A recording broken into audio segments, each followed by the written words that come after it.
আমাদের যেটা ভালো লাগে, ধরেন বোরকা, হিজাব, নিকাব, এইগুলো কোনোদিন মানুষের কোয়ালিটিকে, স্কিলকে দমাই রাখতে পারে, এটা আমাদের দিন মনে হয় না। আমি আপনাকে বলি ভাই, আমাদের বাসা, আমরা তো 6 ভাই বোন এবং আমার আব্বা হলো কমিউনিটির শুধু একজন আলিমই না, মানে আব্বা ইন্তেকালের সময় অন্তত 5 থেকে 7টা সামাজিক সংগঠনের সভাপতি ছিল।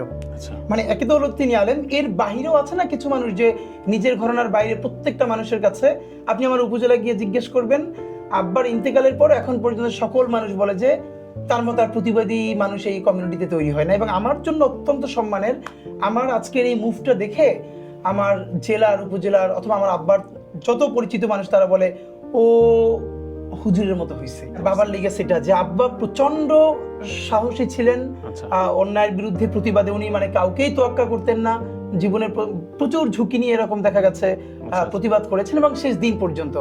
এবং মাঝে মধ্যে আব্বাকে এরকম দেখছি কিছু কিছু স্টেপ নিতে গিয়া উনি একদম বন্ধুহীন হয়ে গেছে, একা দাঁড়ায় রয়েছে। তো এরকম প্রচন্ড ক্রাইসিসের মধ্যেও কিভাবে একা পাহাড়ের মতো দাঁড়ায় থাকা যায়, এটা আব্বার কাছ থেকে আমরা দেখছি।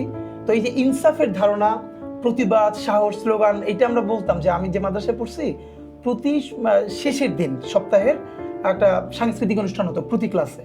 তো আমি আমাদের ক্লাসের পরিচালক ছিলাম সাংস্কৃতিক অনুষ্ঠানে। দুইটা ব্যাপার, একটা হলো আমি তো 1, 2, 3 এইটা আমার এলাকায় আব্বার মাদ্রাসায় পড়ছি। আচ্ছা, এরপরে আমি ঝালকাঠি এনএস কামিল মাদ্রাসা, যেটা আমার উপজেলার বাড়ি আর জেলা সদরে, ওটা ওখানে চলে গেছি। ওখানে একদম 10 বছর হোস্টেলে থেকে পড়েছি। তো ওইখানে যেটা হইছে যে সারা বাংলাদেশ থেকে যত স্কিল টিচার হায়ার করে নিয়ে যাওয়া হইতো, আমি এখনো অবাক হই, এটা অনেকে চিন্তা করতে পারেন। ওই আমলে আমাদেরকে মার্শাল আর্ট শেখানোর জন্য ব্ল্যাক বেল্ট প্রাপ্ত ওস্তাদ নিয়ে যাওয়া হইতো।